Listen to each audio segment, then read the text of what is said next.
ली का असर दिखने लगा।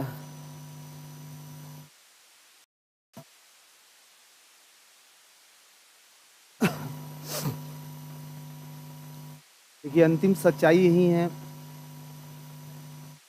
सिलेक्शन होने के बाद ही हर दिन दशहरा होता है, हर रात दिवाली होती है।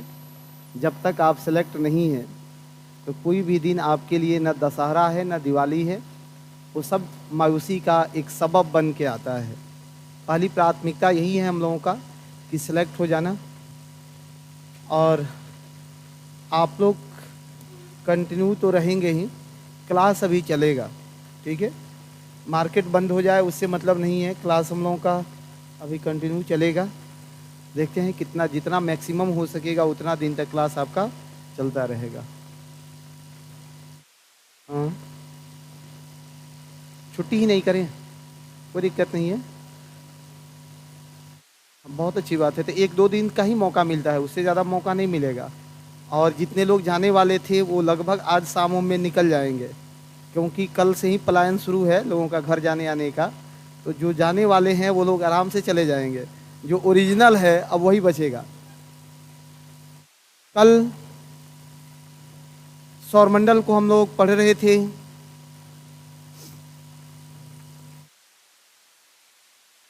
उसको हमने क्लास में बुलवा करके आपसे याद भी करवा लिया था। और एक और प्रयास था कि सेशन के बाद में 5 मिनट क्विज टाइप के प्रश्न 5-10 हम पूछेंगे और आप उसका तेज आवाज़ में जवाब दीजिएगा। इससे होगा क्या कि एक तो आपका रिवाइज हो जाएगा और हम भी आश्वस्त हो जाएंगे कि जो हमने पढ़ाया वो आप तक पहुंच रहा है, ठीक है। 5 मिनट का और बचा हुआ है। कल सोलर सिस्टम में सन को पढ़े थे, मरकरी, वेनस, अर्थ, अर्थ का रोटेशन और रिवोल्यूशन, घूर्णन और परिक्रमण। घूर्णन का इफेक्ट क्या था, घूर्णन का रोटेशन इफेक्ट क्या था। हाँ, sunrise in east and sunset in west. और हाँ, कोरियोलिस फोर्स, कोरियोलिस फोर्स क्या है।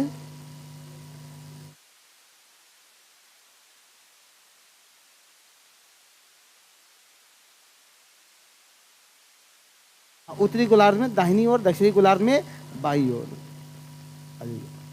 फिर इसके बाद कोरियोलिस के बाद हमने सूर्य को स्ट्रक्चरी कितने भागों में, कितने रीजन्स में क्लासिफाइड किया गया है, वर्गीकृत किया गया है।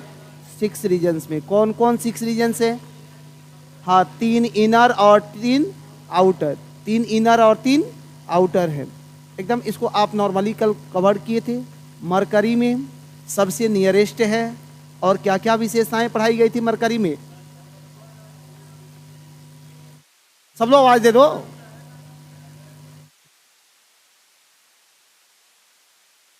हाँ, वीक ग्रेविटेशनल फोर्स भी एक कॉमन चीज है, उसको याद रखिएगा, बहुत कम किताबों में मिलता है वहां से चीजें। हाँ, तापांतर सबसे ज्यादा है। उसके बाद रोटेशन में तो अब आपको दिक्कत नहीं होना चाहिए। रिवोल्यूशन पर बात कर रहे थे आपसे, रिवोल्यूशन पर बातें हो रही थी कि रिवोल्यूशन में क्या था, पृथ्वी के रिवोल्यूशन पर। पृथ्वी का रिवोल्यूशन पीरियड क्या है, अवधि क्या है। इसको भी ऑन कर दीजिए ना। अवधि क्या है। 365 दिन, 5 घंटा, वो 46 मिनट 48 सेकेंड। आपको एग्जैक्ट यहाँ नहीं पहुँचना है। ये इसका रिवोल्यूशन पीरियड है, परिक्रमण अवधि है। रिवोल्यूशन पीरियड या परिक्रमण, परिक्रमण अवधि है। इफेक्ट क्या है इसके, इफेक्ट क्या है। हाँ, मौसमी परिवर्तन। उसके बाद सीजनल परिवर्तन। और क्या कहोगे कि सर सूर्याताप के मात्रा में परिवर्तन, सूर्याताप की मात्रा में परिवर्तन। जैसे ही आप देखोगे कि चेंज करेगा तो जहां सूर्य की लंबवत किरण पड़ेगी, डायरेक्ट किरण पड़ेगी, वहाँ पर तापन टेम्परेचर ज़्यादा होगा, जहाँ नहीं होगा वहाँ टेम्परेचर कम होगा। तो दूसरा कारण तो ये हो गया। ऋतु परिवर्तन तो आपने कर ही लिया, इन दो तीन चीज़ों को कर लो, ये चीज़ें समाप्त हो जाएगी। और फिर 5 मिनट में कवर कर देते हैं शेष को, रेस्ट को। अब बहुत कुछ बचा नहीं है। उसके बाद लेटीट्यूड और लॉन्गिट्यूड, आज का मेन क्लास होगा लेटीट्यूड और लॉन्गिट्यूड पर, ठीक है। कल भी हमने कहा था कि समय कम है हम लोगों के साथ, तो थोड़ा सा तेज़ पढ़ेंगे ताकि सिलेबस समय से समाप्त हो जाए। और तेज़ कब पढ़ेंगे, जब आपका सपोर्ट रहेगा तो पढ़ेंगे, नहीं तो फिर तेज़ पढ़ना संभव नहीं है। Revolution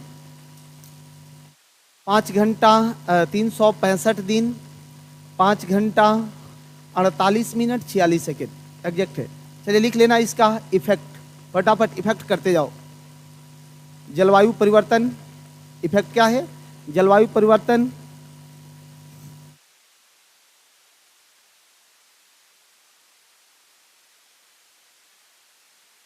climate change. दूसरा, change the distance between sun and earth, सूर्य और पृथ्वी के बीच पृथ्वी में परिवर्तन। Change the distance between sun and earth, revolution, परिक्रमण। Change the distance between sun and earth, इसका प्रभाव है पृथ्वी के परिक्रमण का, रिवोल्यूशन का, परिक्रमण का प्रभाव होता है। नेक्स्ट लिख लो, चेंज इन सोलर हीट, सौर ताप में परिवर्तन, सौर ताप में परिवर्तन, सौर ताप में परिवर्तन। Change in solar heat, difference in day length, यानी दिन के लंबाई में अंतर। डिफरेंस इन डे लेंथ, दिन के लंबाई में अंतर, दिन के लंबाई में अंतर।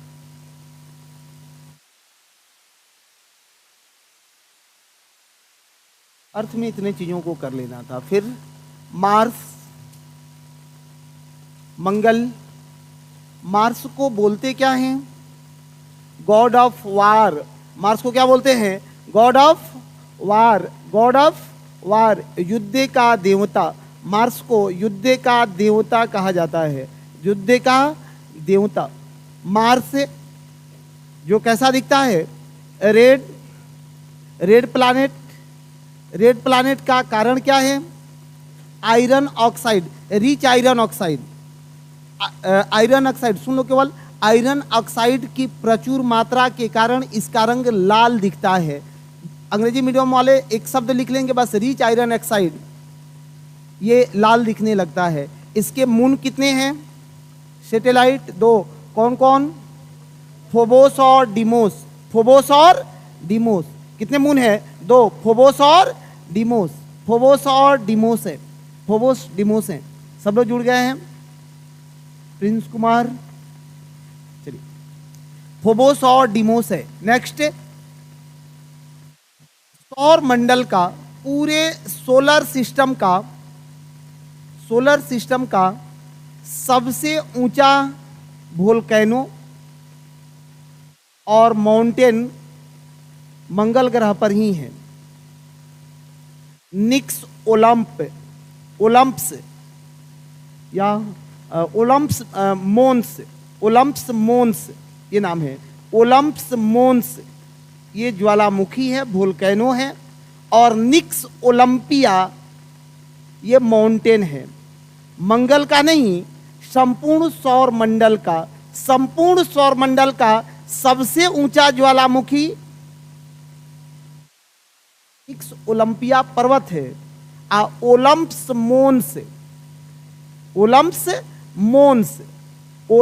मोन्स ये वोल्केनो है और निक्स ओलंपिया पर्वत है, माउंटेन है। 2 शब्द इसमें और ऐड कर लेना है। भारत ने इसके लिए कौन सा? मार्स मिशन अपना शुरू किया, जिसमें हमने भेजा था मंगल यान को, और हमारा मंगलयान सफलतापूर्वक मंगल के कक्षाओं में प्रवेश किया था। बस हो गया, इससे इतर कहाँ कुछ पूछता है। अब इतनी चीज़ों को मेंशन कर लो, ठीक है। आगे बढ़े, इसमें कुछ लिखिएगा, बस ये मेंस नहीं है, ऐसे ही डायग्राम बना करके 2-4 शब्द लिख करके तुरंत निकल जाना है। जुपिटर,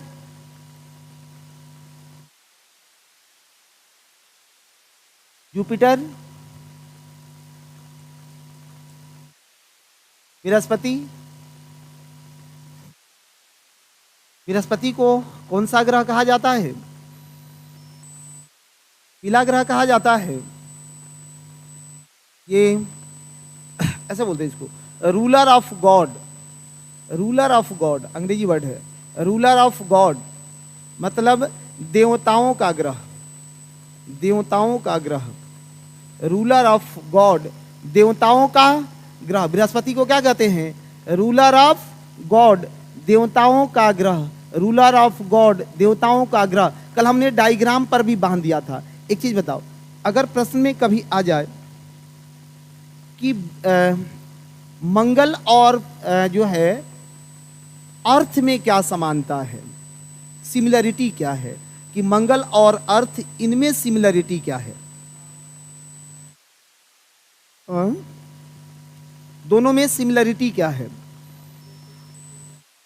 हाँ, एक नहीं, ये थोड़ा सा मतलब तकनीकी चीजें हैं, ध्यान देकर के रखिएगा। सुनो, मंगल और पृथ्वी के बीच जो सिमिलरिटी है, समानता है, वह उसके घूर्णन रोटेशन का है। कि मंगल भी अपना एक रोटेशन, एक घूर्णन पूरा करता है 24 घंटा 37 मिनट में, और पृथ्वी भी एप्रॉक्स पूरा कर लेती है 24 घंटा में। उसके साथ सिमिलरिटी स्थापित हो गया। आपने पृथ्वी का एक और नियरेस्ट प्लैनेट के साथ सिमिलरिटी आपने स्टेबल करके रखा है, वेनस के साथ। क्या सिमिलरिटी है? शुक्र के साथ, कि उसका द्रव्यमान जो है घनत्व सब कुछ जो है पृथ्वी के लगभग समतुल्य है, तो ट्विन या जुड़वा कहते हैं। एक सिमिलरिटी और स्थापित करना है जुपिटर के साथ। जो जुपिटर के साथ सिमिलरिटी है वो टिल्टेड वाला है, कि जैसे पृथ्वी भी अपने एक्सिस पर 23.5 डिग्री झुकी हुई है, 23.5 डिग्री झुकी है, वैसे ही बृहस्पति का भी झुकाव 23.5 डिग्री है। देखिए, जहां होता है घुमाव वहीं होता है प्रश्न, जहां नहीं होगा घुमाव वहां नहीं होगा प्रश्न। तो आप कितना भी तेज सरपट दौड़ जाएं, परीक्षा का प्रश्न नहीं पकड़ाएगा, क्योंकि वो तो सोचता है कि बेंड कहाँ है इसमें, ठीक है। तो डायरेक्ट उपग्रह कितने हैं, घूर्णन अवधि कितनी है, इस टाइप के क्वेश्चन पूछने का संभावना बिल्कुल नहीं रहेगा, ठीक है। लेकिन हम बिना पढ़ाए निकल भी नहीं सकते हैं आपको ना, क्योंकि आप तुरंत यहाँ से बाहर निकलिएगा और उसके बाद जो है मास्टर पर प्रश्न चिन्ह लग जाएगा, नहीं है। एक मास्टर, एक किताब किसी को भी 2-4-5 दिन लगता है समझने में। आप धीरे धीरे जब रिदम में 2-4 दिन समय देंगे तो ही आपको समझ में आएगा कि हाँ चीज़ें क्या चल रही है, ठीक है, नहीं तो फिर मुश्किल हो जाएगा। हाँ चलिए, जुपिटर के साथ लिख लो इसे, ruler of God, ruler of God, देवताओं का ग्रह। 2-3 कंटेंट इसके साथ। फास्टेस्ट रोटेटिंग प्लैनेट टेकिंग है इसका मतलब सबसे तेज घूर्णन कर देता है, ये सबसे तेज और जल्दी घूर्णन कर लेता है। सिर्फ 10 घंटा में अपना घूर्णन पूरा कर लेता है। कितने घंटे में? 10 घंटा में अपना घूर्णन पूरा कर लेता है। एक घूर्णन पूरा करने में मात्र 10 घंटा इसे समय लगता है। घूर्णन परिक्रमण 2 दिन से चिल्ला रहे हैं, अब एग्जाम में गलत मत कर दीजिएगा, रोटेशन और रिवोल्यूशन, नहीं तो पता चला रिवोल्यूशन पर बात कर रहे हैं और डाटा निकल रहा है रोटेशन का, एकदम सरासरी गलत हो जाएगा। दूसरा, अगर इसका रिवोल्यूशन देखोगे तो 687 दिन, 687 लिख लो। इसे कहते हैं मिनी सोलर सिस्टम।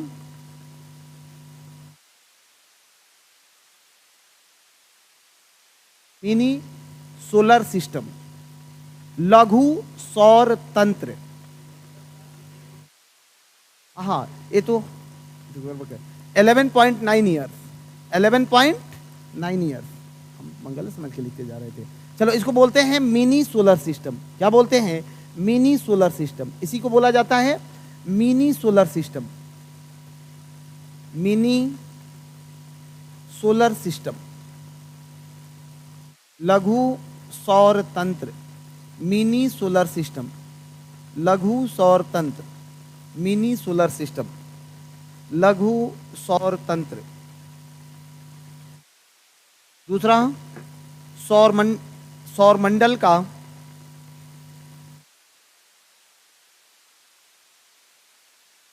सबसे भारी और बड़ा ग्रह है, largest and heaviest planet in solar system, largest and heaviest planet in solar system. सबसे भारी और सबसे बड़ा ग्रह है, सबसे भारी और सबसे बड़ा ग्रह है। लिखिएगा, पृथ्वी के जैसा ही इसका झुकाव 23.5 डिग्री है। इसका झुकाव भी कितना डिग्री? 23.5 डिग्री है। It tilt on axis at angle 23.5 degree, 23.5 degree, 23.5 degree.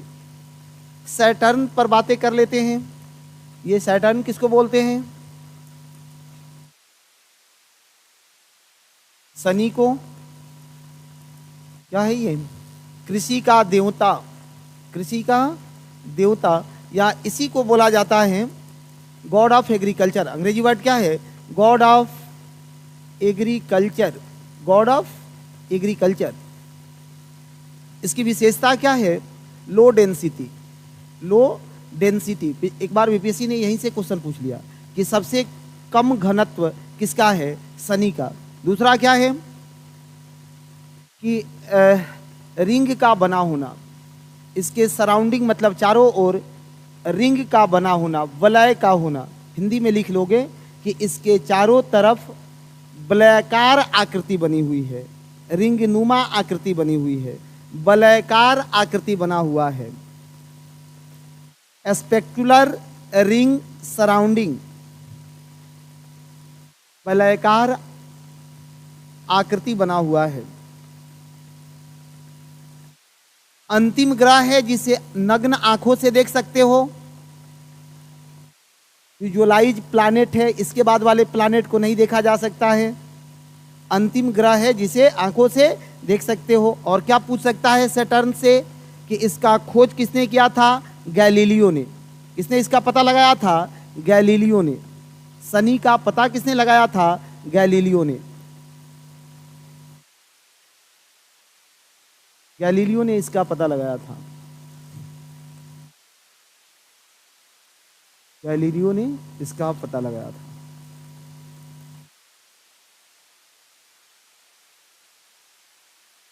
Galileo ने इसका पता लगाया था। और रिंग 7 रिंग है, इसमें पूरे परिपक्व वलय बने हुए हैं 7। इसके उपग्रहों की संख्या 145 कल हमने देखा था। अरुण और वरुण एक एक लाइन में खत्म करिए, अरुण और वरुण को भी एक एक लाइन में खत्म कर लीजिए। यूरेनस अरुण को, इसको अरुण को बोलते हैं गॉड ऑफ हेवन, सागर का देवता। अरुण को बोला जाता है गॉड ऑफ हेवन, सागर का देवता। सागर, अरुण को स्वर्ग का देवता, हेवन है ना, स्वर्ग का देवता, सागर नहीं, स्वर्ग का देवता, हेवन है, गॉड ऑफ हेवन, स्वर्ग का देवता। इसके उपग्रहों की संख्या कितनी है? ग्रहों की संख्या कितनी है? 27। इसका रोटेशन डायरेक्शन किधर है? East to west, east to west. सबसे ज्यादा झुकाव किसको है? इसी को है। कितना झुकाव है? 82.5 डिग्री का झुकाव है। ये कितना टिल्ट है? 82.5 डिग्री टिल्ट है, 82.5 डिग्री टिल्ट है। इसलिए इसको लाइंग प्लैनेट या लेटा हुआ ग्रह भी कहते हैं। लाइंग प्लैनेट या लेटा हुआ ग्रह, लाइंग प्लैनेट या लेटा हुआ ग्रह भी कहते हैं। नेपच्यून गॉड ऑफ सी, सागर का देवता। नेपच्यून गॉड ऑफ सी, बस कोल्डेस्ट प्लैनेट है सबसे।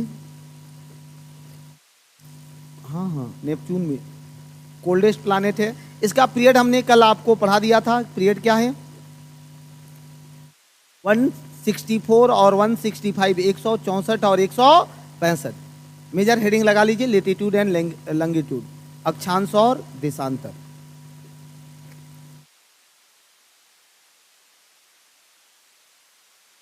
अक्षांश कहते किसको हैं? लेटीट्यूड है क्या?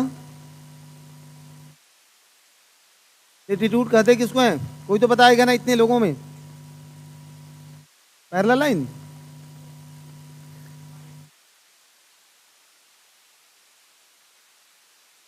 अब पश्चिम से पूर्व खींच दिया जाए तो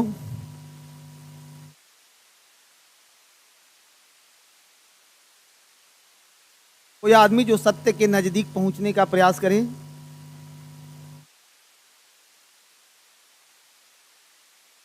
अब तो और शॉर्टकट पहुंचा दिए कि लेटीट्यूड मतलब लेटा हुआ सर, और लॉन्गिट्यूड मतलब खड़ा रहे, है कि नहीं है?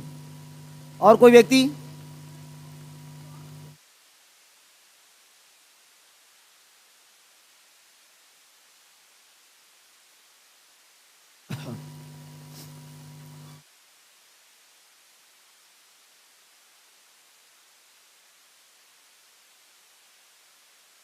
अक्षांश और देशांतर, अक्षांश और देशांतर बहुत काम का चीज है। यहां देखिए, केवल समझ लेना है, आज अभी समझ लेना है। ठीक है, लेटीट्यूड बोलते किसको हैं, क्या का और कितने लेटीट्यूड खींचे जा सकते हैं? अगर बात करें कि पूरे पृथ्वी पर कितने लेटीट्यूड खींचे जा सकते हैं, तो कुछ लोग तुरंत जवाब देगा कि 179, 180, 181, मतलब अलग अलग भावनाएं आ रही होगी। हाँ, इनफाइनाइट कितने खींचे जा सकते हैं? अनंत खींचे जा सकते हैं।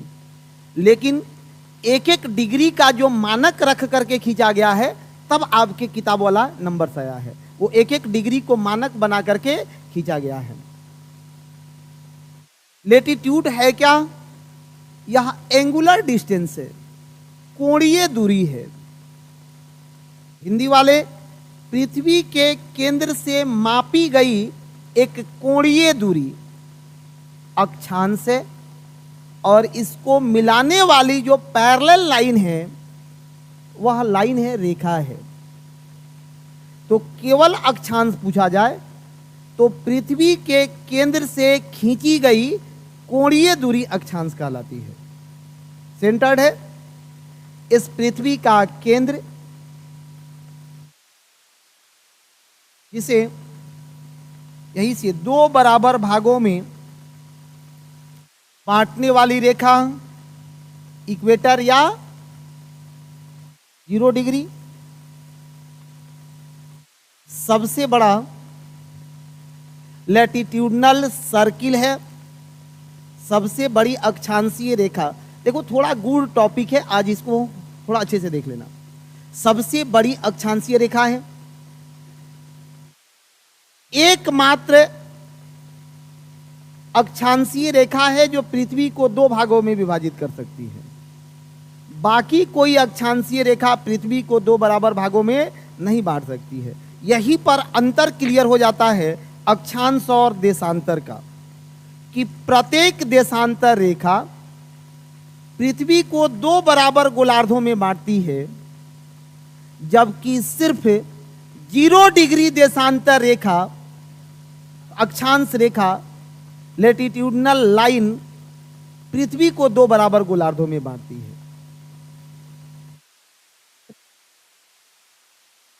अक्षांश है क्या? तो इस पृथ्वी के केंद्र से मापी गई कोणीय दूरी, मापी गई कोणीय दूरी, यहां देख लो, जैसे एंगल हम लोग बनाते हैं ना बचपन में, तो यदि एक एंगल हमने यहां बना दिया, एक एंगल हमने ऐसे बना दिया, ऐसे बना दिया, ऐसे बनाते चले, ठीक है, ये एंगल बनते जा रहा है। और जैसे ही इस एंगल से जो मिलाने वाली लाइन को आप खींचोगे वह अक्षांश रेखा बन जाती है। तो पृथ्वी के केंद्र से, ठीक है, ऑनलाइन वाले भी अच्छे लिख रहे हैं, पृथ्वी के केंद्र से मापी गई ये दूरी लेटीट्यूड अक्षांश है, एंगुलर डिस्टेंस है। एक ही वर्ड बार बार रिपीट कर रहे हैं कि आपको आजीवन याद रहे। इसे मिलाने वाली रेखा अक्षांश रेखा कहलाती है, मिलाने वाली रेखा अक्षांश रेखा कहलाती है। कितने लेटिट्यूडनल लाइन ड्रॉ किए जा सकते हैं? इनफाइनाइट किए जा सकते हैं, लेकिन एक एक डिग्री का मानक मान करके संपूर्ण पृथ्वी पर कितने लाइन ड्रॉ किए गए थे। अब आप लोग इसको जब हिस्ट्री पढ़ना वहां ले जाकर के जरूर जोड़ना। कैसे जोड़ना है? चंद लाइन कि मेरे भाई इसी का अभाव था कि स्पेन से कोलंबस निकला भारत खोजने के लिए, लेकिन रास्ता भटक के अमेरिका में घुस गया। कारण क्या था? कि लेटीट्यूड और लॉन्गिट्यूड का ज्ञान नहीं था। वास्को डिगामा को 170 लोगों के साथ 4 जहाजों पर पहुंचना पड़ा। इतनी बड़ी टीम मिल करके आई थी, तो इतना संघर्ष का कारण क्या रहा? इसका अभाव रहा। आज जिन लोगों को इसका बेहतर ज्ञान है, उन्हें अकेले महासागर में पहुंचा दो तो वो अकेले भी अमेरिका पहुंच जाएंगे, क्योंकि सबके तो यंत्र आ चुके हैं। वो तो बताते रहते हैं कि कितना लेटीट्यूड पर चल रहे हो, कितने लॉन्गिट्यूड पर चल रहे हो। जितने हमारे शिप वगैरह चलते हैं महासागरों में, वहाँ समय और दूरी, अब रोड का किनारा थोड़े है कि पिलर पड़ल है कि यहाँ से छपरा 40 किलोमीटर, तो कैसे पता है कि हम कितना किलोमीटर चल दिए? लेटीट्यूड से क्लियर होता रहता है कि कितना लेटीट्यूड आपने पार किया, कितना लेटीट्यूड पार किया। तुरंत उसको मल्टीप्लाई कर लेगा 111 से, दूरी निकलने लगेगा कि हमने कितना दूरी पार कर लिया। आसान है कि नहीं? आसान है। अब ये अक्षांश रेखाएं होती कितनी है, इसकी संख्या कितनी है? तो 0 डिग्री के ऊपर एक एक डिग्री करके 90 ऊपर है, तो 1 0 90 ऊपर तो 90, और फिर 90 नीचे साउथ में 90, टोटल 181। कितने? 181 अक्षांश रेखाओं की संख्या 181। अभी एकदम लिखना नहीं है, आज इसको समझ लेना है पहले।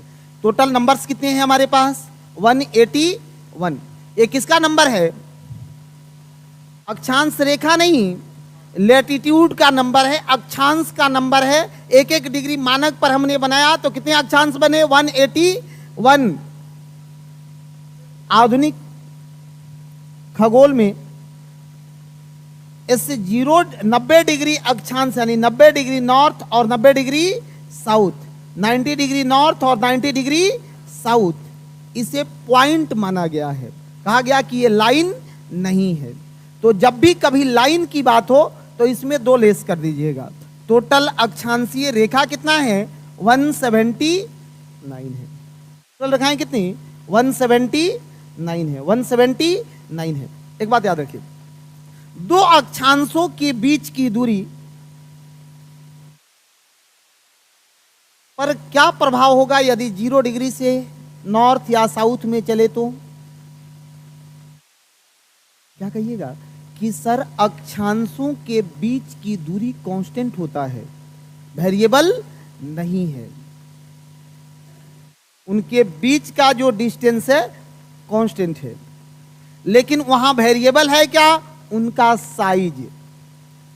0 डिग्री से नॉर्थ या साउथ में जाएंगे तो लाइन या साइज उसका घटता जाएगा। सबसे बड़ा 0 डिग्री, सबसे छोटा 90 डिग्री, वहां जाकर के पॉइंट बन जाता है। सीधे इसी के ऑपोजिट में आ जाना है अक्षांश पर, देशांतर पर, लंगीट्यूड पर। लंगीट्यूड पर बात कर लेते हैं, ठीक है। ये लंगीट्यूड पर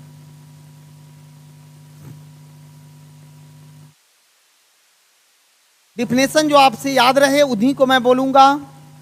दोनों ध्रुवों की, अभी लिखोगे नहीं एकदम, दोनों ध्रुवों को मिलाने वाला जो इमेजिनरी लाइन है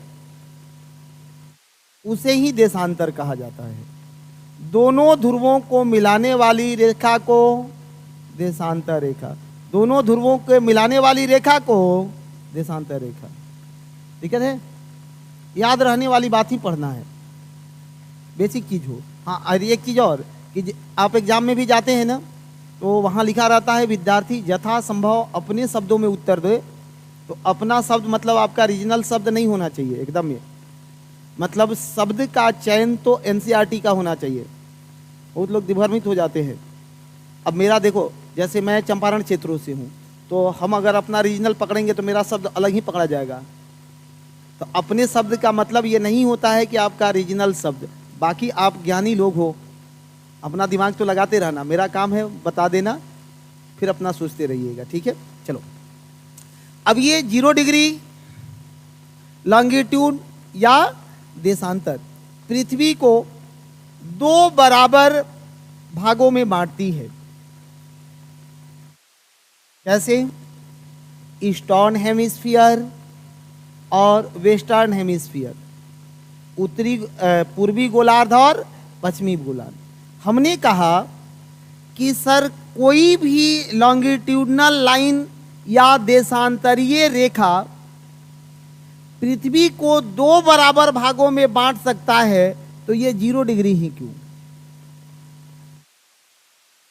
यहां भी जो देशांतर है वहीं पर खड़ा होकर के कहो कि सर यही एकदम सेंटर है बीच का, तो गलत है क्या?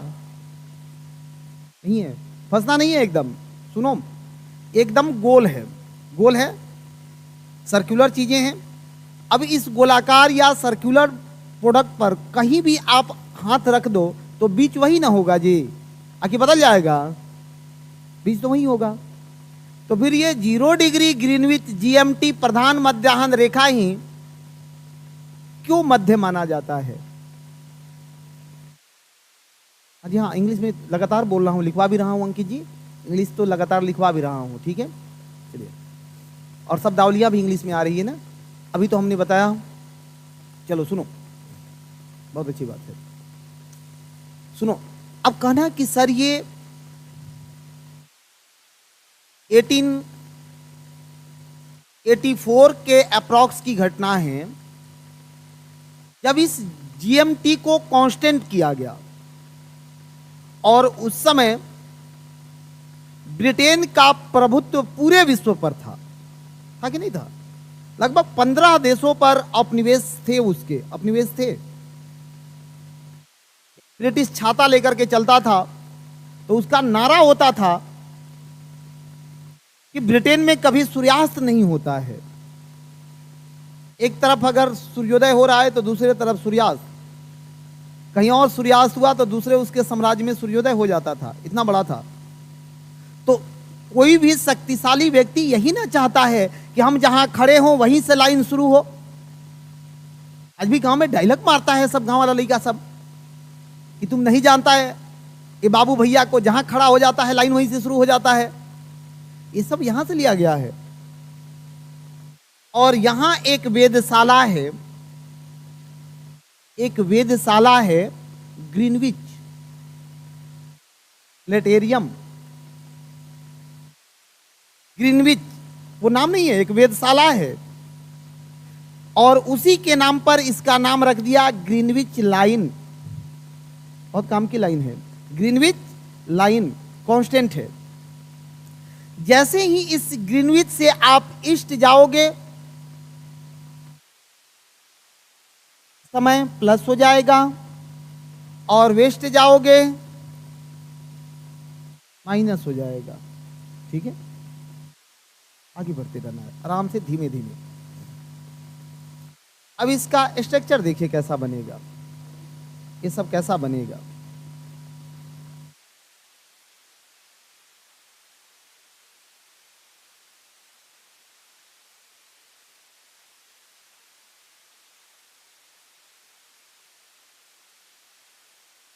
टोटल कितने लॉन्गिट्यूडनल लाइन ड्रॉ किए जा सकते हैं? लॉन्गिट्यूडनल लाइन कितने ड्रॉ किए जा सकते हैं, कितना नंबर्स हो सकता है? आपको सोच करके बताना है कि टोटल लॉन्गिट्यूडनल लाइन कितने ड्रॉ किए जा सकते हैं। हाँ, अब यहां कहोगे कि सर 0 डिग्री, 90 ऊपर 90 नीचे 181, तो यहां नहीं, ये 0 पर जो है इसको अगर 0 मान के चलें तो जब 360 आकर के इसके ऊपर चपक के बैठ जाएगा ना, तब सर्किल बनेगा। अगर अलग अलग छोड़ दोगे तो सर्किल बनेगा नहीं, इसलिए ये केवल 360 होता है। ओनली कितना? 360 होता है। इसको 0 अलग से नहीं करते हैं। क्यों नहीं करते हैं भाई? M2 जी हाँ, बहुत बढ़िया। नहीं काजल जी, 361 नहीं, वही तो समझा रहा हूं मैं कि ये टोटल कितना बनता है, 360 होता है। टोटल नंबर कितने बनेंगे? 360 बनेंगे। कारण क्या है? तो कहना कि सर ग्लोब मैं कल लेकर के आऊंगा ग्लोब, ठीक है, कि सर ये जहां 0 डिग्री है यहां पर आकर के अगर 360 पुनः एक बार इसमें शामिल हो जाए, इस पर चपक जाए, इसी पर ड्रॉ हो, इसी पर खींचे, तो एक सर्किल बनेगा, अन्यथा सर्किल नहीं बनेगा, डब्बा फूट जाएगा। तो पृथ्वी डब्बा फूटा हुआ थोड़े है, नहीं है। इसलिए नंबर टोटल कितना? 360। टोटल नंबर कितना? 360। ठीक है सबका?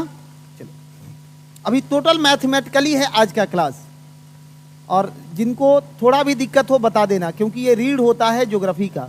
हर जगह हम लोग इसका रिफरेंस लेंगे, हर जगह रिफरेंस लेके ही रहेंगे। नंबर हाँ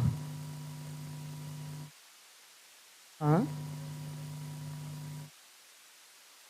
हाँ,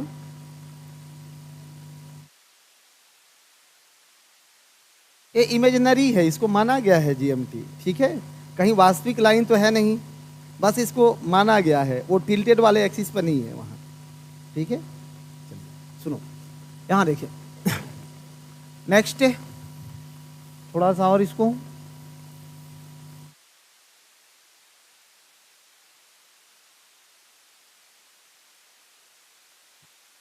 अब एक प्याज ले लेना, घर जाकर के एक प्याज ले लेना, और प्याज को खड़ा भी काट देना और पड़ा भी काट देना, उससे बढ़िया उदाहरण नहीं हो सकता है।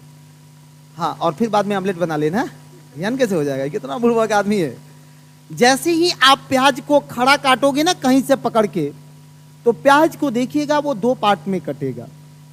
कहीं से भी पकड़ के काटना तो आधा सेपरेट हो जाएगा।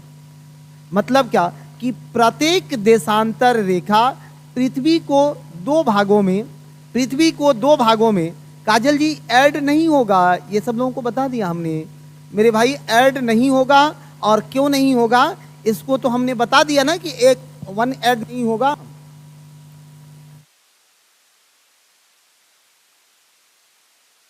वन ऐड नहीं होगा। चलिए ठीक है, कंटिन्यू करते रहना। अब एक बात बताओ कि प्रत्येक देशांतर रेखा पृथ्वी को 2 गोलार्धों में बांटती है, लेकिन हमने पढ़ा था लेटीट्यूड में, अक्षांश में, कि 2 लेटीट्यूड के मध्य की दूरी हमेशा बराबर होता है, जबकि लॉन्गिट्यूड में वेरिएबल होता है। लॉन्गिट्यूड में वेरिएबल होता है। जैसे ही आप इक्वेटर से पोल की ओर जाओगे, डिस्टेंस कम होता जाएगा।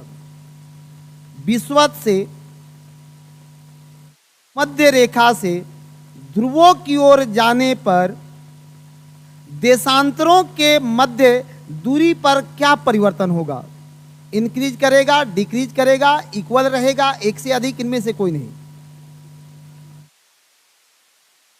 दूरी कम होगा। 2 देशांतरों के मध्य सबसे ज्यादा हाईएस्ट डिस्टेंस कहां होता है? 0 डिग्री पर। 2 देशांतरों के मध्य सबसे ज्यादा दूरी 0 डिग्री पर। 2 देशांतरों के मध्य सबसे ज्यादा दूरी, सबसे बड़ी देशांतर रेखा, डिस्टेंस इक्वल हो जाएगा। डिस्टेंस सबका क्या हो जाएगा, इक्वल हो जाएगा। फंसो मत तुम लोग, तुरंत पता जा रहा है। प्रत्येक देशांतर रेखाओं की जो दूरियां या उनका लेंथ लंबाई होगा वो क्या होगा, इक्वल होगा, क्योंकि सब north pole to south pole है, उत्तरी ध्रुव से दक्षिणी ध्रुव है, north pole to south pole है, north pole to south pole है। दिक्कत नहीं है, आगे बढ़िए। अब पृथ्वी को पूरा एक बार घूर्णन करने में, एक रोटेशन में कितना समय लगता है, समय अप्रॉक्स 24 घंटे का। यही मान के चलते हैं ना कि एक दिन रात 24 घंटे का। रोटेट कितना हुआ, मतलब एक बार ये घूम गया, इसी को रोटेशन बोलते हैं ना, घूर्णन बोलते हैं। तो डिग्री में कितना डिग्री, 360 डिग्री, 360 डिग्री। इस 360 डिग्री घूमने में 24 घंटे का समय लगा है। 360 डिग्री में 24 घंटे का समय लगा है। तो एक घंटा में कितना डिग्री, 15 डिग्री। एक घंटा में 15 डिग्री, एक घंटा में 15 डिग्री का मोशन है इसमें। 15 डिग्री यदि ये घूम रहा है, पृथ्वी घूम रही है 60 मिनट में, तो एक डिग्री में 60/15 4 मिनट का, 60/15 4 मिनट का काम की बात करेंगे। तो पृथ्वी दो देशांतरों के बीच कितने समय का अंतर होता है, 4 मिनट का। दो देशांतरों के बीच कितना समय अंतर होता है, 4 मिनट का। लॉन्गिट्यूडनल डिफरेंस क्या है, तो समय पर क्या रखिएगा, 4 मिनट का। कितना मिनट का अंतर है, 4 मिनट का। दिक्कत है, नहीं है। थोड़ा सा और इसको कंटिन्यू करिए। अब एक बात बताओ आप लोग, इस मैथ को यदि आपने ठीक ठीक बना लिया हो तो, कि आज हम जो दिल्ली में अपने यहाँ समय देखते हैं और जो समय पटना में देख रहे हैं, दोनों लोगों का समय तो एग्जैक्ट दिखा रहा होगा। जो भी समय होगा 4 बज रहा होगा, दिल्ली में भी 4 बज रहा होगा और पटना में भी 4 बज रहा है। ये रियल टाइम है या मिन टाइम, कोई स्टैंडर्ड टाइम है, स्टैंडर्ड टाइम है, रियल टाइम नहीं है। ये झूठ है सब, ये सब झूठ है। पढ़ रहे हैं ना हम लोग कि पटना कितना बज रहा है, भागो जल्दी 6 बज गया, ये झूठ है। 6 नहीं बजा है। 6 कहाँ बजा है अभी, इलाहाबाद नैनी में, प्रयागराज के नैनी में।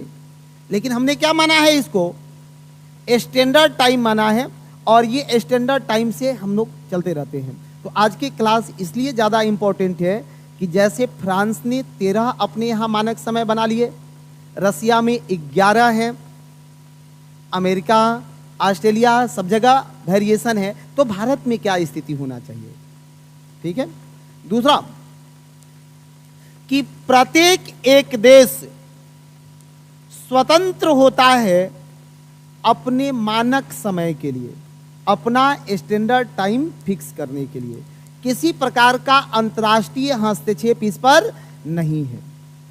भारत चाहे तो 1 नहीं 5 रख सकता है, किसी को जवाब देने की जरूरत नहीं है। लेकिन रखना कैसे है, इसके लिए एक अंतर्राष्ट्रीय सलाह लोगों को दे दिया गया कि ज्यादा वेरिएशन नहीं हो, इसलिए जो भी मानक समय स्टैंडर्ड टाइम बनाए जाएंगे, स्टैंडर्ड टाइम बनेगा मेरे भाई, यह स्टैंडर्ड टाइम 7.5 के गुणज में होगा, 7.5 के गुणज में होगा, 7.5 के गुणज में होगा। किसके गुणज में होगा, 7.5 के गुणज में होगा। जैसे किसी भी देश का स्टैंडर्ड टाइम ले लेना, किसके गुणज में, 7.5 के, 7.5 डिग्री के मल्टीप्लाई में ही होता है, उसी के गुणज में ही होता है। अब भारत का 82.5 डिग्री ईस्ट में, 82.5 डिग्री ईस्ट में 82.5 डिग्री ईस्ट है। भाग दे करके देखो तो 82.5 डिग्री 7.5 डिग्री से डिवाइड हो रहा है कि नहीं हो रहा है, हो रहा है। बस इस टर्म को पकड़ लेना है, वही टर्म जो कि किताब में थोड़ा सा स्किप किया हुआ है, उसी पर अटैक क्लास में कर लेंगे हम लोग। ठीक है, बाकी तो नॉर्मल चीज़ों को आप करते रहेंगे। ये ऑनलाइन वाले भी सब पूछते रहते हैं। ठीक है, चलो।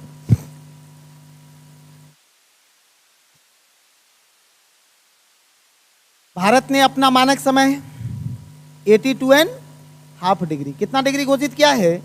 82.5 डिग्री, 82.5 डिग्री, 82.5 डिग्री। रुको, अब ये 82.5 डिग्री है, तो जीएमटी से,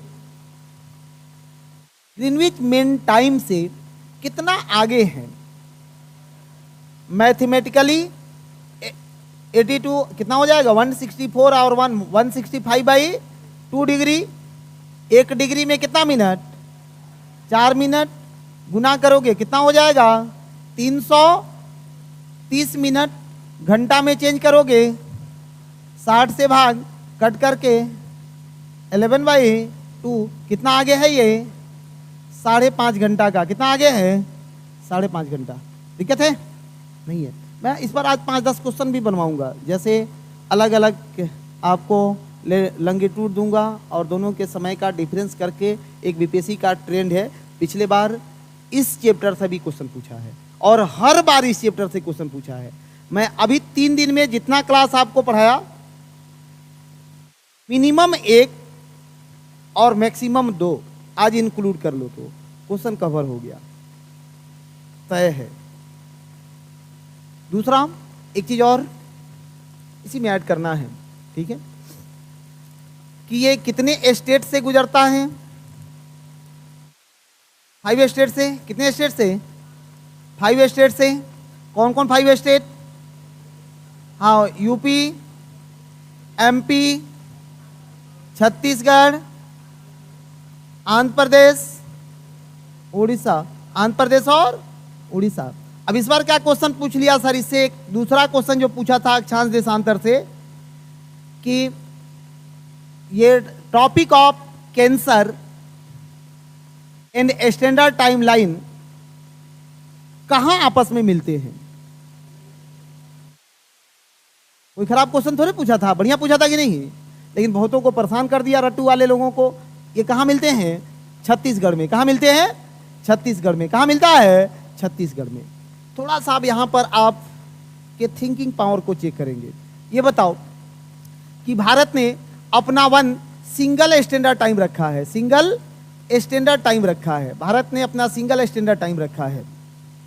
इसका क्या नकारात्मक पक्ष है, निगेटिविटी को भी बताना है और इसके पॉजिटिविटी पर भी बात करनी है कि सिंगल स्टैंडर्ड लाइन का क्या निगेटिविटी है और क्या पॉजिटिविटी है, इसके हानि क्या है और इसके लाभ क्या है।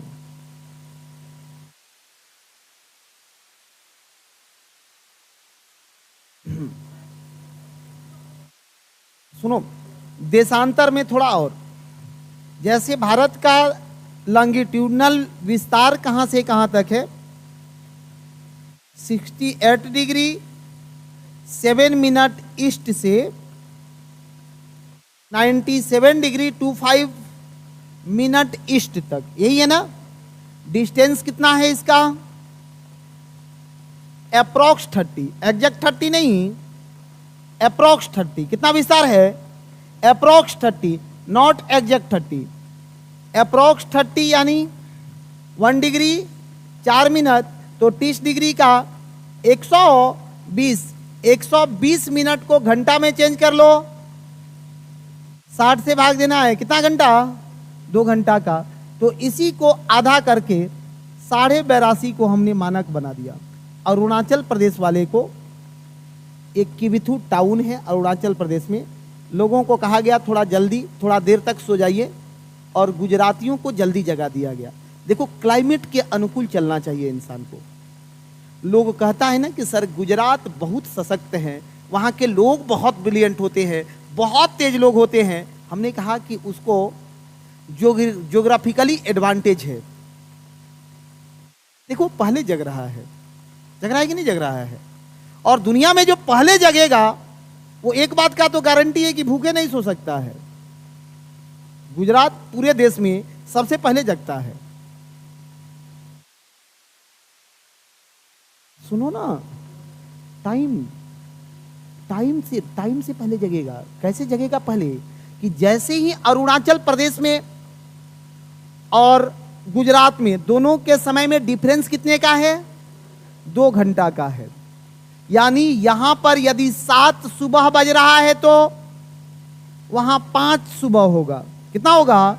5 सुबह होगा, 5 AM होगा। हमने बीच में एक मानक रख दिया 6, तो गुजरात अरुणाचल प्रदेश वाले को 1 घंटा डिले कर दिए ना कि तुम 1 घंटा रुको, और गुजरात वाले को 1 घंटा अर्ली जगा दिए कि तुम थोड़ा जल्दी जग जाओ। अर्ली जगाया गया कि नहीं? तो ये एडवांटेज उसको मिलता है। और इस पर अगर बोलने लगेंगे तो समय ज़्यादा जाएगा, तो इन चीज़ों पर आज नहीं कि क्या एडवांटेज है कि सुबह जगना मतलब प्रकृति का सबसे बेहतर माहौल को जीना होता है। कभी भी 9, 10, 11, 12 बजे जगने वाला व्यक्ति कुल नहीं हो सकता है, कुल नहीं हो सकता है। उसमें एक नेचुरल बीमारी होगा, चिड़चिड़ापन। कोई उसका अपना नहीं होगा तो अपने आप से चिड़चिड़ाएगा, और जाएगा तो दुकान पर 2, 4, 5 को सिगरेट मारेगा, चाय पिएगा, फिर कहेगा नींदे नहीं भाग रहा है। अरे जगह है 11 बजे तो भी नींद नहीं भाग रहा है? एकदम नहीं। आप भी, आपसे मेरा निवेदन है, बाकी आप अपना चलाइएगा, ठीक है, कि प्रकृति के अनुकूल बंधे। बहुत मजा है, आनंद भी है इसी में, ठीक है। आओ यहाँ काम की बात, थोड़ा सा ज़्यादा काम की बात कर लेते हैं। तो यदि ये 2 घंटा का डिफरेंस है, जिस डिफरेंस को हमने 82.5 डिग्री पर ब्रेक किया, मानक समय बना दिया, इसका निगेटिविटी क्या है? तो सबसे बड़ी समस्या है कि जैसे अरुणाचल प्रदेश में हम नेचुरल एनर्जी को वेस्ट कर रहे हैं और आर्टिफिशियल एनर्जी को कंज्यूम कर रहे हैं। ठीक है क्या? कि जो प्राकृतिक ऊर्जा है, उस प्राकृतिक ऊर्जा को सो के गंवा दे रहे हैं। और ऑफिस तो अपने ऑफिस टाइम से चलेगा ना। जैसे 10 से 5 ऑफिस है, तो वहां का 5 मतलब समझ रहे हो ना, सूर्यास्त हो जाएगा। हमारा 6 उसका 5 चल रहा होगा ना, गुजरात वाले का 7 ना चल रहा होगा जी, ऐसे करके। तो लेट नाइट तक ऑफिस चलता है, इससे आर्टिफिशियल एनर्जी ज़्यादा वेस्ट होता है, ज़्यादा खर्च कंज्यूम कर रहे हैं और नेचुरल एनर्जी को वेस्ट कर रहे हैं। आप कहीं भी इसको तर्क दे देना, हर जगह ये लागू होगा, ठीक है। हर सब्जेक्ट में जोड़ना है, सबको कोरिलेट करते रहना है। दूसरा क्या समस्या है सबसे ज़्यादा? कि सिक्योरिटी पर्पस से समस्या है। महिलाएं पूर्वोत्तर भारत में जो ऑफिस वर्क करने वाली महिला है, वो ऑफिस से निकलती है तो अंधेरा हो जाता है, रात हो जाता है, शाम हो जाता है। उनके साथ सुरक्षा को लेकर के चैलेंज बना हुआ है। टूरिस्ट प्रभावित होते हैं, क्योंकि आप गए हो होटल में, सोए हो, आप अपना घड़ी देख रहे हो, आपको अपने यहाँ का समय आपको पता है कि छोड़ो ना, अभी 3 बज रहा है, 4 बज रहा है, 5 बज रहा है, आराम से चलेंगे। पता चला कि रूम खोल के बाहर निकला, चारों तरफ अंधेरा है,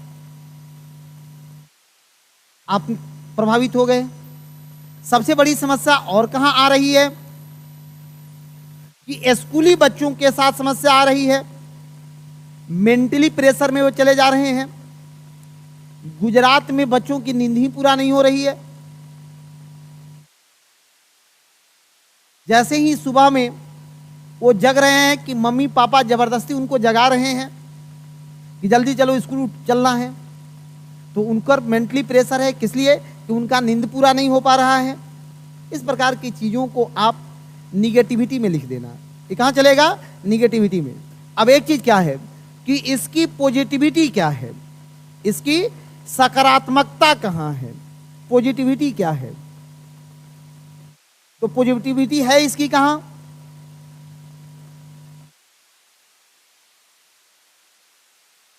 हाँ देखिए, कॉन्फ्लिक्ट नहीं है, वन टाइम टेबल है। दूसरा क्या कि देखो, भारत में भाषाई विविधता है, हमारे यहाँ लैंग्वेज की विविधता है, कल्चरली डाइवर्सिटी वाला क्षेत्र जो है कंट्री है हमारा।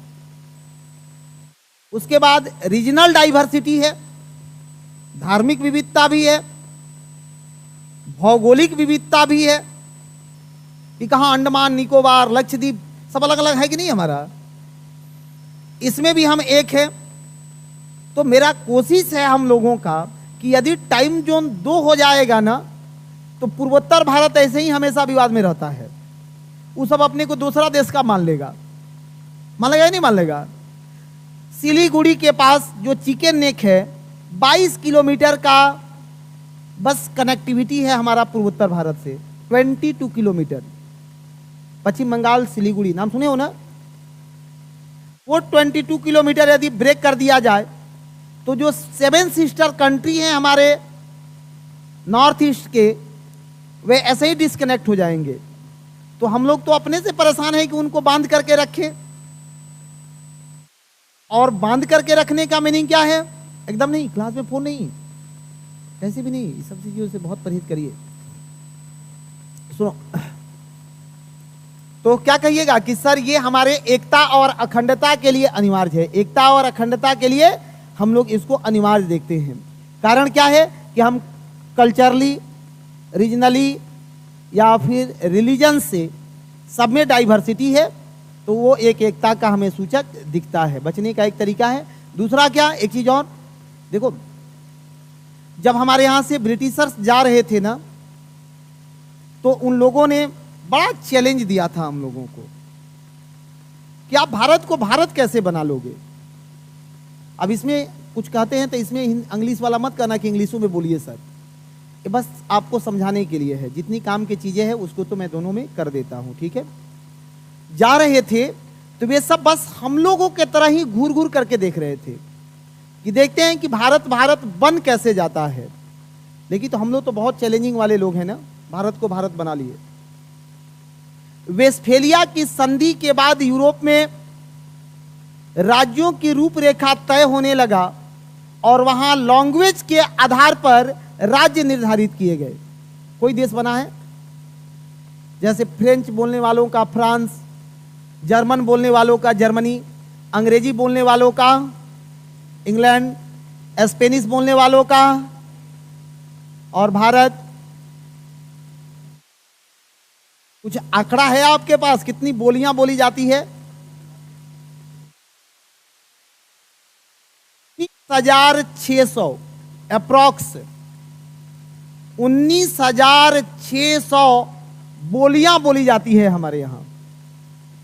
ऐसे ही थोड़े कहा जाता है कि विश्व का सबसे कल्चरली डाइवर्सिटी वाला कंट्री इंडिया है। अब वो सोच रहे थे कि ये कैसे भारत बना लेंगे, और यही का एक परिणाम है कि एक फेस्टिवल हुआ था जयपुर में, जयपुर नेशनल फेस्टिवल हर साल होता है, आपको कभी मौका मिले तो जाना, जयपुर नेशनल फेस्टिवल। वहां पर विद्वानों की होड़ लगी। शशि थरूर हमारे तरफ से पक्ष रखने वाले थे, और उधर से एक ब्रिटिश इतिहासकार था, स्कॉलर था। उस ब्रिटिश स्कॉलर ने चैलेंज दिया और कहा कि भारत वाले तुम लोग झूठ मूठ में नारा लगाते हो कि अंग्रेज आए तो भारत को बर्बाद किए, लूटे, हमारे सोने की चिड़िया ले गए। ये सब बकवास की बातें हैं। अगर ब्रिटिश नहीं आते तो भारत बनता ही नहीं। ये तुम्हारे भारत का भारत बनाने वाले तुम नहीं, हम हैं। अब बताओ उनके बात में दम है क्या? नहीं है। उसने तर्क दिया, कहा कि देखो तुम्हारे यहां नेशनलिज्म नहीं था, राष्ट्रवाद नहीं था। तुम्हारा पटना गया से लड़ रहा था, गया औरंगाबाद से लड़ रहा था, औरंगाबाद मिथिलांचल पर लड़ाई करने के लिए चला था। तुम राज्य कहां थे? हमने रेलवे चला दिया, डाक टिकट बना दी, रोड बनवा दिया, टेलीग्राम बना दी, और एक दूसरे में एजुकेशन सिस्टम का प्रसार किया। लिख पढ़ के लोग नेशनलाइज बनने लगे। अब तुम कहता है कि हमने देश बना दिया। उसके बाद में दम है कि नहीं? सही है। हाँ, ब्रिटेन वाला बोल रहा था, गलत है। हाँ, ये मेरे महाशय इसलिए गलत कर रहे हैं केवल कि वो ब्रिटिश है। केवल ऐसे नहीं, उसका बात भी ठीक ठाक है, लेकिन हम इंडियन हैं, हमारे पास भी तर्क कम थोड़े हैं। हमने उसको बैठा दिया और कहा कि सुनो, ध्यान से सुनो, तुम 4 दिन का बच्चा और तुम कह रहा है कि हमने ही बच्चा कर दिया, ये संभव है रे? बताओ, तुम अपना इतिहास देखो कि कब ब्रिटेन बना है, आया मेरा इतिहास देखने के लिए, संभव है? नहीं है। हमने तर्क दिया उसे, हमने यानी हमारे देश के रिप्रेजेंटेटिव, हम नहीं, हम भारतीय तो हम ही है ना, शशि थरूर ने, कि ये इंडिया को किसी ने बनाया नहीं, ये इंडिया तो नेचुरली प्रकृति ने बनाया है, जिसके 3 ओर से ओशियन और 1 ओर से हिमालय लगा करके देखो विश्व का एक अद्भुत देश बनाया है। और तुम कह रहा है कि हमने भारत बना दिया। तुमने हमारे भारत को खंडित किया है, अफगानिस्तान काट दिया, पाकिस्तान काट दिया, नेपाल ले गया, भूटान ले गया, बर्मा को अलग किया, बांग्लादेश को अलग किया, और तुम कह रहा है कि हमारा भारत बनाए हम। जवाब सही मिला ना? और तुम कह रहा है कि सबसे बड़ा राजनीतिक और भौगोलिक सीमा हमने तय किया, कि चीन के साथ सीमा बना दी, पाकिस्तान और अफगानिस्तान से बाउंड्री लगा दिया। अरे तुमको पता नहीं है, तुम भारत का एंशिएंट कल्चर और हिस्ट्री देखो। मौर्यों का भारत आज के भारत से बड़ा था कि नहीं था? दुनिया की पहली इंटरनेशनल मैरिज चंद्रगुप्त मौर्य ने नहीं किया क्या? अफगानिस्तान में जाके ब्याह किया बेचारा। अरे तू सब मतलब जबरदस्त है। ब्याह कहाँ? अफगानिस्तान में। हिंदुस्तान का झंडा फहरा दिया जाकर के अफगानिस्तान में। तो आज के भारत से बड़ा था कि नहीं था? तो तुम भारत बनाया है। मौर्यों के बाद गुप्तों का भारत देखो, समुद्रगुप्त में 5 चरण में सबको धजिया उड़ा दिया, उड़ा था कि नहीं? मुगलों का भारत देखो, काबुल कंधार तक पहुंचे थे कि नहीं मुगल? तो थोड़ा ऐसे करके ज्योग्राफी में कनेक्ट कर देना है सब चीजों को, ठीक है? थोड़ी आइए काम की बात करते हैं, बहुत टू द पॉइंट रहना है। समय कोई आदमी बताते रहना। कहाँ पे समय है? हाँ उधर है ना। 10 मिनट फास्ट है, ठीक है, बहुत अच्छी बात है। चलिए, कहाँ थे हम लोग? हाँ बताइए बताइए बताइए।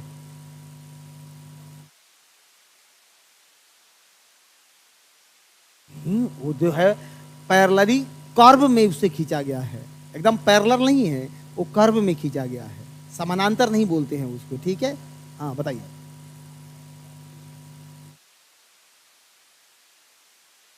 क्या कर रहे हैं? मैंने एग्जैक्ट ये क्वेश्चन ही हम आपका नहीं समझ पाए। ये इमेजिनरी लाइन है, इसको क्या बोलते हैं? इमेजिनरी लाइन है, नॉट एग्जैक्ट लाइन। ये ओनली क्या है? इमेजिनरी लाइन है, जिसे इमेज किया गया है। अगर कुछ एग्जैक्ट होता तब ना उसका मिलान स्थल से देख लेते तुम।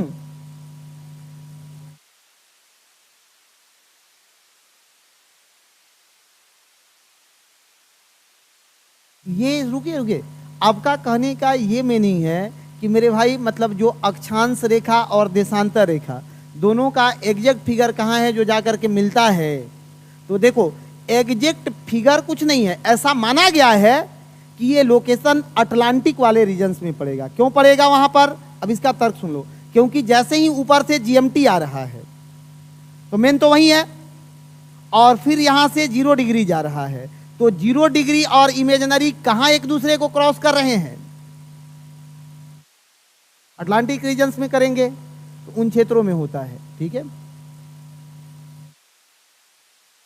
हाँ तो सबका अलग अलग होगा ना। अब सबको एक जगह कैसे मिला दीजिएगा? इतना पढ़ा दिया और फिर इतनी बातें अगर किसी को फंसा रही है तो गड़बड़ बात है कि नहीं है?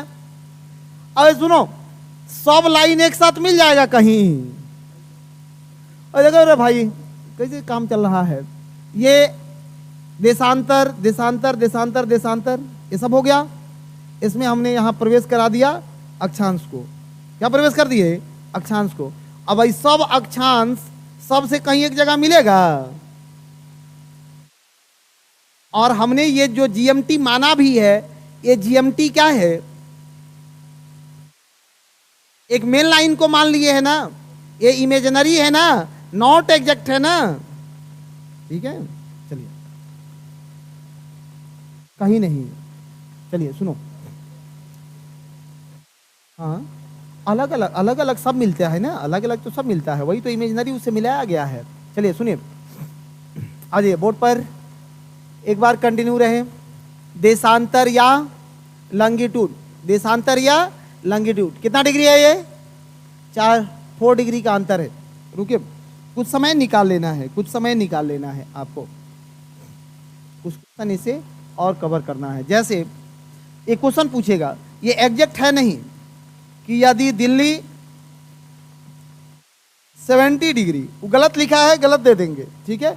यदि दिल्ली 70 डिग्री ईस्ट लॉन्गिट्यूड पर है और कलकत्ता 85 डिग्री पर, 85 डिग्री ईस्ट में, तो दोनों के बीच समय में अंतर क्या होगा? इसका समय में अंतर कितना होगा? कितने का अंतर हो रहा है? 1 घंटा। देखिए, सीधे एकदम सीधा क्वेश्चन था अभी। 70 85 15 डिग्री, 1 डिग्री बराबर 15 चौका 1 घंटे का अंतर है। अगर टाइम दे दिया जाए कि सर कलकत्ता में 11 बज रहा हो, तो दिल्ली में कितना बज रहा होगा? दिल्ली में 10 बज रहा होगा। जैसे ही दे दिया जाए कि अरुणाचल प्रदेश में, यदि इन्हीं अक्षांशों में से बना करके कि 12 बज रहा हो और ये 97 डिग्री अक्षांश पर है, रुको, अरुणाचल प्रदेश जो 97 डिग्री अक्षांश पर है और बिहार जो यदि 88 ले लेते हैं, 88 डिग्री पर है, ठीक है। यहां कितना बज रहा होगा? कितना बज रहा होगा?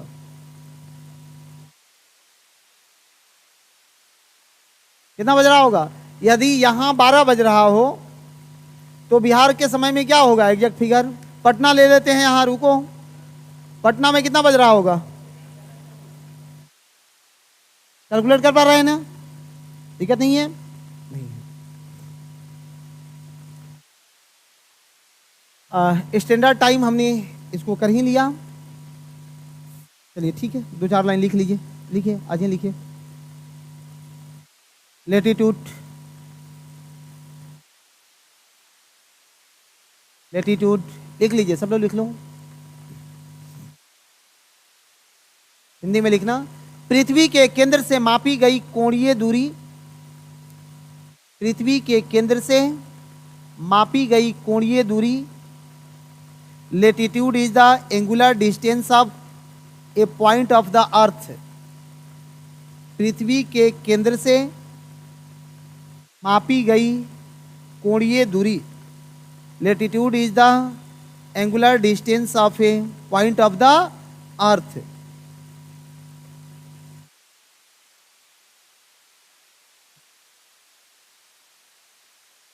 इसे किसमें मेजर करते हैं हम लोग?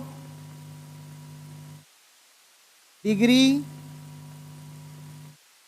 मिनट और सेकंड में। डिग्री, मिनट एंड सेकंड में। हिंदी में अंश, मिनट और सेकंड कहते हैं। ये दिया रहेगा, इसको लिख भी लेना कि डिग्री अगर सिंगल लाइन है तो मिनट, और डबल लाइन है तो सेकंड, डबल लाइन है तो सेकंड, डबल लाइन है तो सेकंड। डिग्री, मिनट और सेकंड किसमें मेजर करते हैं? डिग्री, मिनट और सेकंड में। डिग्री, मिनट और सेकंड में, ठीक है। The equator represent 0 degree of latitude, मतलब विषुवत रेखा, भूमध्य रेखा 0 डिग्री अक्षांश होता है, जो पृथ्वी को 2 गोलार्धों में विभाजित करता है। जो पृथ्वी को 2 गोलार्धों में विभाजित करता है। तो पृथ्वी को 2 गोलार्धों में विभाजित करता है, नॉर्दर्न हेमिस्फीयर और साउदर्न हेमिस्फीयर। उत्तरी गोलार्ध और दक्षिणी गोलार्ध, उत्तरी गोलार्ध एंड दक्षिणी गोलार्ध। नंबर लिख लीजिएगा। टोटल मतलब अक्षांशों की संख्या, टोटल नंबर ऑफ लेटीट्यूड, अक्षांशों की संख्या, अक्षांश रेखा नहीं, अक्षांशों की संख्या कितना है? 189, 189, 181, सॉरी 181। नेक्स्ट लिखना टोटल लेटीट्यूडनल लाइन, अक्षांश रेखा कितना है? तो 179, 179, 179 होता है, ये 179 होता है, 179 होता है। क्या करते हैं हम लोग? अक्षांश की सहायता से डिस्टेंस को मेजर करते हैं, दूरी को मापते हैं। अक्षांशों की मूल मतलब सबसे बड़ी विशेषता क्या है कि इसे दूरी से मापते हैं। दो अक्षांशों के बीच की दूरी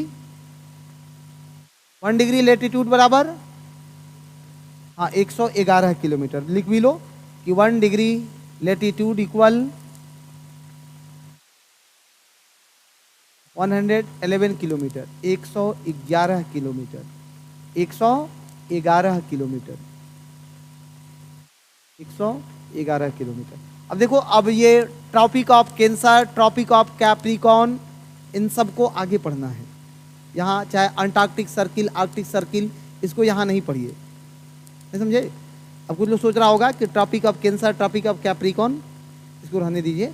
इसको तो हम ये बता देंगे आपको कि उसका ट्रॉपिक ऑफ कैंसर नाम ही क्यों पड़ा, कर्क ही नाम क्यों है, नहीं ना? तो गांव से सीखना सबको कि कैसे केकड़ा देखे हो ना, तो जैसे केकड़ा का स्वरूप ऐसे निकला हुआ रहता है, केकड़वा सब, वैसे ही तो ट्रॉपिक ऑफ कैंसर है, ऐसे निकला हुआ है कि नहीं है? जब भी इसका इमेजिनरी लाइन ड्रॉ करते हैं तो उसको कैसे करते हैं? ऊपर की ओर निकाल करके ऐसे, ठीक है? तो कैसा दिखेगा ये? कि केकड़ा का मुंह जैसा, ये नीचे वाला कैप्रिकॉर्न ऐसे दिखता है, कैप्रिकॉर्न, ठीक है? चलिए, लॉन्गिट्यूड को भी एक लाइन एक्सप्लेन करो। लॉन्गिट्यूड, दोनों ध्रुवों को मिलाने वाली रेखा,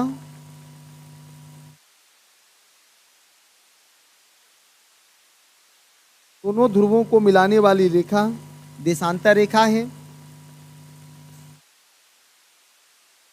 line of longitude are imaginary line, the extend from the north pole to south pole, the extend from the north pole to south pole, north pole to south pole, north pole to south pole,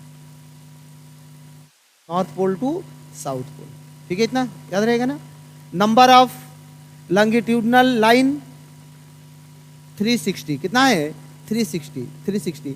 ये math वाला बनाए हो कि नहीं? इसको नहीं बनाए हो? इसको एक बार बना लो सबको, इसको बना लिया हो? फटाफट इसको मेंशन कर लीजिए एक बार, जो लोग नहीं जानते हैं। जो जानते हैं बहुत अच्छी बात है, ये तो बेसिक सी बात है, लेकिन इसको एक बार लिख लेना है, ठीक है? कि क्या कैलकुलेशन है, बस इतना चीज़ों को लिख लीजिए एक बार।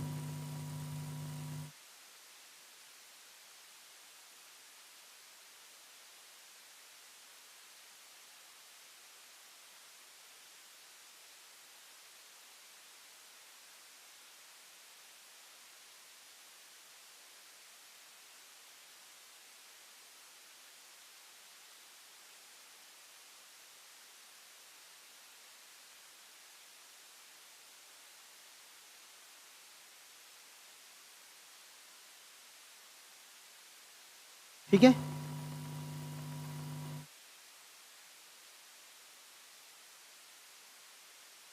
इसको भी बना लो। भारत का स्टैंडर्ड टाइम क्या है? Standard time 82.5 degree east, 82.5 degree east. कितना के गुणज भर पर कोई भी बनता है? 7.5, 7.5 के मल्टीप्लाई पर, हाँ, ये 7.5 रखने का एक अंतर्राष्ट्रीय थॉट रही है उसकी, कि कोई भी देश अगर रखता है 7.5 पर तो फिर टाइम कैलकुलेशन में दिक्कत नहीं होगा, अंतर्राष्ट्रीय कैलकुलेशन में दिक्कत नहीं होगा। नहीं तो अंतर्राष्ट्रीय टाइम कैलकुलेशन में दिक्कत हो जाएगा। इसका कोई साइंटिफिक रीजन नहीं है, ये कुछ ऐसा ही है ना, जैसे 0 डिग्री ग्रीनविच को मान लिए ना, वैसे ही इसको भी 7.5 मान लिया, कैलकुलेट में रखो, और सबका किसी भी देश का रखिएगा, यहां से कवर हो जाएगा। ठीक है, ये भी हो गया, देख लिया आपने। एक बार बना लो, सब लोग बना लो, फिर एग्जाम में क्वेश्चन आएगा तो उस दिन मत कहना, रोना गाना मत कि पढ़े तो थे लेकिन बना नहीं। तो कैसे पढ़े जब नहीं बना? तो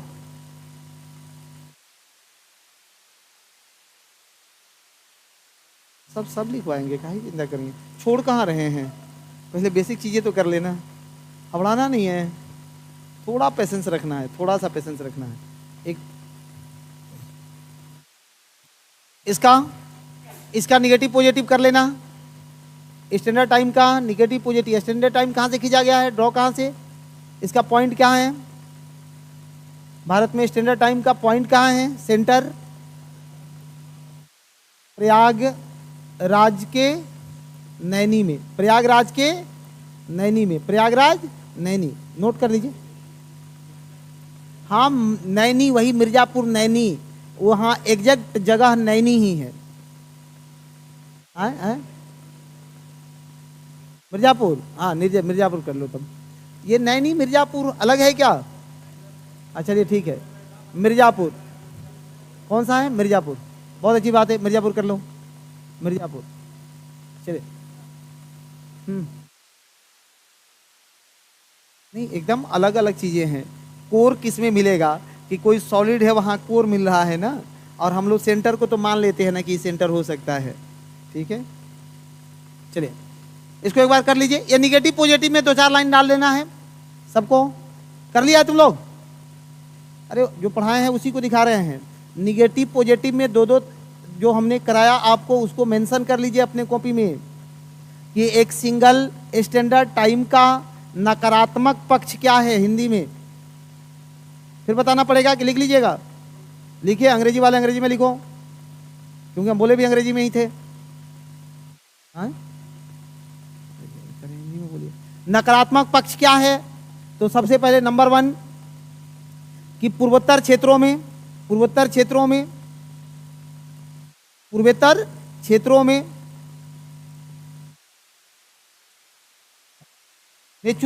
नेचुरल लाइट को या प्राकृतिक ऊर्जा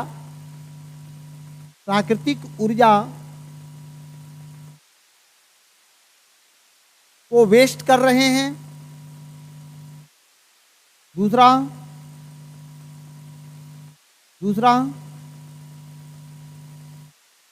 नेचुरल एनर्जी वेस्ट। दूसरा,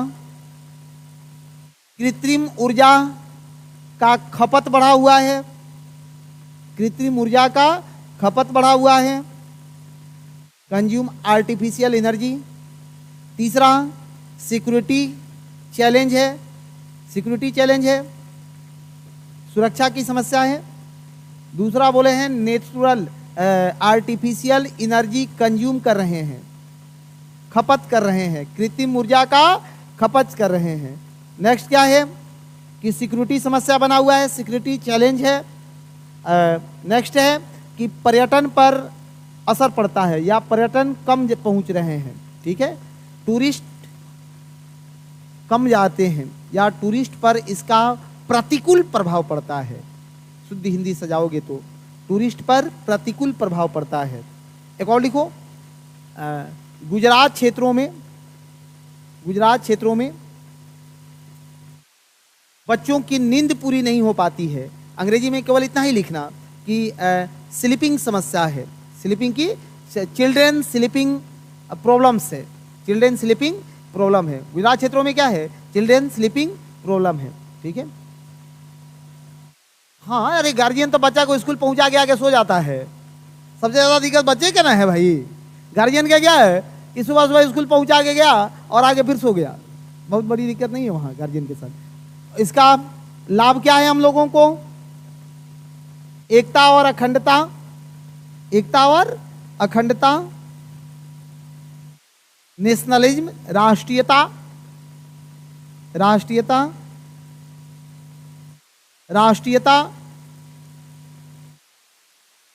और सिंगल टाइम है तो हमारे यहाँ इलिटरेट जो जनसंख्या है उसको समय के स्तर पर किसी प्रकार का चैलेंज नहीं का सामना नहीं करना पड़ता है। जैसे इलिटरेसी तो ज़्यादा है, तो अगर समय बदलेगा तो उसको और दिक्कत होगा ना। वो पहले तो पूछता है कि बताओ कितना बज रहा है, पहले समय क्या पूछता है कि कितना बज रहा है भाई। अगर 2 3 4 गो स्टैंडर्ड टाइम होता तो वो पूछता है कि ये बताओ कि कलकत्ता वाला में कितना बज रहा है जी। उन्हें पूछते कि नहीं पूछते। क्या दिक्कतें आती, बैंकिंग वर्क में दिक्कत आएंगे, और सिंगल रहने से बैंकिंग वर्क बेहतर चल रहे हैं, ट्रेन वगैरह इन सब चीज़ों पर समस्याएं आती हमारे यहाँ बेहतर चल रहे हैं। सबसे ज़्यादा स्टैंडर्ड टाइम किस देश के पास है? Maximum standard time France. लिख लो फ्रांस कितने हैं? हाँ, maximum standard time zone France के 13 है। फ्रांस में कितने हैं? 13 है। फ्रांस को 13 है। सेकंड नंबर पर कौन है?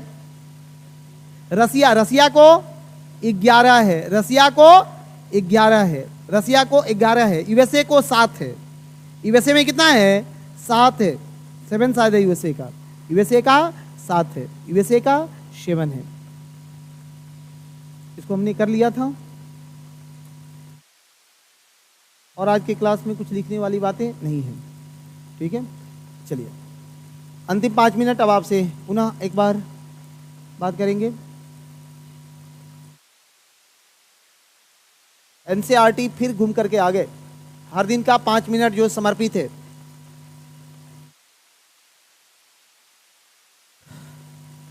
कितने लोगों ने आज पढ़ा एनसीईआरटी? हो जाए क्यूज है? पूछ लिया जाए। अरे कितने लोग तैयार हो? सब लोग पक्का? चलिए चैप्टर नंबर 1 से क्वेश्चन पूछ रहे हैं। एनसीईआरटी एक चैप्टर घर से पढ़ के आना है, और यहां पर मैं फटाफट क्वेश्चन पूछूंगा, आपका जवाब फटाफट आना चाहिए, तब ना काम की बात होगी। सेशन का अंतिम 5 मिनट इसी को समर्पित है। First chapter location and time size. Location and size, स्थिति और आकार। स्थिति और आकार। भारत क्षेत्रफल के दृष्टि से विश्व का कौन सा स्थान है? क्षेत्रफल के दृष्टि से 7वां। इससे 7 ऊपर कौन कौन है? नंबर 1 से बोलना है। नंबर 1, दूसरा, तीसरा, चौथा, 5वां। चौथा कौन? देखो तो फंस रहा है तुम लोग। सुनो मैं बोल रहा हूं, मेरे साथ बोल दो, सब याद करवा दूंगा। नंबर 1 रूस। कितना बड़ा है? 5 गुना से ज्यादा बड़ा है। रसिया 5 गुना से ज्यादा बड़ा है। 2 नंबर कनाडा 3 गुना से ज्यादा बड़ा है। तीसरा चीन। चौथा 5। छठा 7वां 8वां अर्जेंटीना। 8वां अर्जेंटीना। अपना नीचे वाला को जरूर याद रखना चाहिए कि हमारा बाद में कौन बैठल है, ना तो फिर बाद में फंस जाइएगा, पता चलेगा कौन गड़बड़ आदमी नहीं ना बैठा है। जनसंख्या में कौन से नंबर पर? 1। जनसंख्या पर 1, जहां से खड़ा होते हैं लाइन वहीं से नंबर 1। सुनो यूएनओ ने एक बार एक डाटा दिया था कि भारत 2027 तक विश्व का नंबर 1 देश बनेगा। हम उस डाटा को पहले ही दिन पढ़े, रिसर्च था यूएनओ का। हम कहे कि भारत बहुत कर्मठी देश है इतना समय नहीं रुकने देगा। और ये 2021 की बात है, 2023 में शीर्ष पर पहुंच गए। इतना कर्मठी देश कोनो देश का है? एकदम नहीं है सब। चलो सुनो, हटाओ दूसरा बात। आओ हम अपने थोड़ा पड़ोसियों को देखते हैं। अफगानिस्तान से किस किस राज्य की सीमा लगती है? अफगानिस्तान से किसकी सीमा? लद्दाख की। किसकी सीमा? भारत अफगानिस्तान की सीमा को डूरंड लाइन क्या बोलते हैं? डूरंड लाइन क्या बोलते हैं? डूरंड लाइन उसी को। कितना किलोमीटर की सीमा है? 100। पाकिस्तान के साथ कितने राज्यों की सीमा? पाकिस्तान के साथ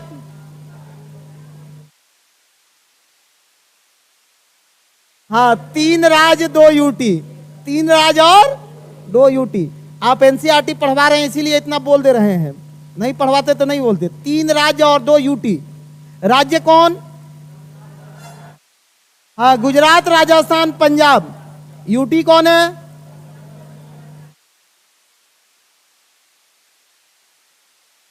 जम्मू कश्मीर और लद्दाख। पाकिस्तान के साथ कितने राज्य, सॉरी चीन के साथ, ये सब पहला चैप्टर में पढ़ना है जी। पाकिस्तान के साथ, चीन के साथ कौन कौन 5? एक तरफ से फटाफट पढ़ना है, हल्ला होना चाहिए कल से एकदम सबको अपडेट करके। एक तरफ से एनसीईआरटी पहला चैप्टर सबको जुबान पर याद होना चाहिए। कैसे करना है कि लद्दाख, हिमाचल, उत्तराखंड, सिक्किम, अरुणाचल। दिक्कत? लद्दाख की सीमा कितने राज्यों से, कितने देशों से? लद्दाख की सीमा कितने देश से? 3 से। लद्दाख की सीमा पाकिस्तान, अफगानिस्तान, चीन। पाकिस्तान, अफगानिस्तान, ऐसे याद करना है ना। सिक्किम के सीमा कितने देशों से? सिक्किम के सीमा कितने देशों से? कौन कौन? नेपाल, भूटान। नेपाल, भूटान, बहुत बढ़िया। बांग्लादेश के सीमा कितने राज्यों से? कितने राज्यों से?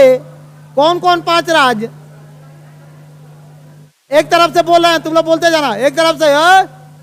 देखिए गांव में ब्याह शादी होता है ना, तो कुछ महिला मुंह में भुनभुना के काम चला लेती है। तो मैं भी समझ रहा हूं कि इसमें भी कुछ लोग आराम से मुंह में भुनभुना के आवाज आना चाहिए। मेरा उद्देश्य है कि मैं जिस दिन वहां पढ़ाऊंगा उस दिन तो मेरा अपना कंसेप्ट होगा। जैसे मैं आज आपको थोड़ा दिखा दिया हूं ना कि आप अभी तक पढ़ के रखे हैं कि सर रसिया सबसे बड़ा, कनाडा दूसरा, अमेरिका जो है सॉरी चीन तीसरा, अमेरिका चौथा। मैं अब इसको डाटा में बांध दूंगा कि रसिया 5 गुना से ज्यादा बड़ा है, कनाडा 3 गुना से ज्यादा बड़ा है। कारण क्या कि अगर क्वेश्चन ऐसे वेरिएट करके ही पूछे जाएंगे, एग्जैक्ट फिगर नहीं पूछा जाएगा। ठीक है, क्षेत्रफल पे आओगे तो आपका डाटा है, मेरा अपना पढ़ाने का तरीका है। इंडिया में तुम लोग खुद पढ़ रहे हो कि सर सबसे बड़ा राज्य क्षेत्रफल में राजस्थान, दूसरे नंबर पे मध्य प्रदेश, तीसरे नंबर पे। क्वेश्चन ही नहीं पूछेगा, क्वेश्चन पूछेगा सर कि राजस्थान, मध्य प्रदेश और महाराष्ट्र तीनों मिलकर के भारत के कितने एरिया को कंज्यूम कर रहे हैं। क्वेश्चन तो ऐसा चल रहा है ना, अझूठ मूठ में चिल्ला रहा है सब दूसरे एरिया में। तो इसका एक फिगर रखना पड़ेगा कि सर राजस्थान 10%, मध्य प्रदेश 9%, महाराष्ट्र भी 9%। अगर तीनों जोड़ ले तो अप्रॉक्स 30% कंज्यूम कर रहे हैं। वही जनसंख्या के दृष्टि से वैसे ही आना है। अब किस राज्य की आकृति पशु आकृति के जैसी है? यूपी की। कौन राज्य की आकृति अंगूठा जैसा है? सिक्किम की आकृति कैसी है? अंगूठा की। हाँ, अंगूठा एकदम ऐसे दिखा देना अंगूठा, कुछ नहीं मिलेगा। तो सिक्किम को तो बहुत कुछ मिलता है। ठीक है, समझ गया क्या? सुने, चलिए, थैंक यू।